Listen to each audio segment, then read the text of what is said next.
Hello. Tara, luto tayo ng pansit canton.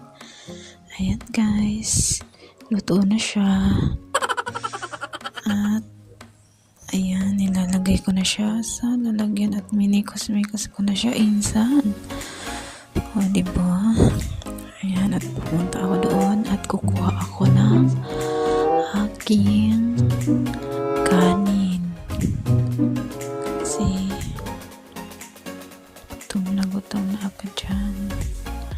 Ayan, mikos pa more. Mikos pa more. Kakatakam ko talaga yung pansit canton sa Pilipinas. Ang sarap niyan guys.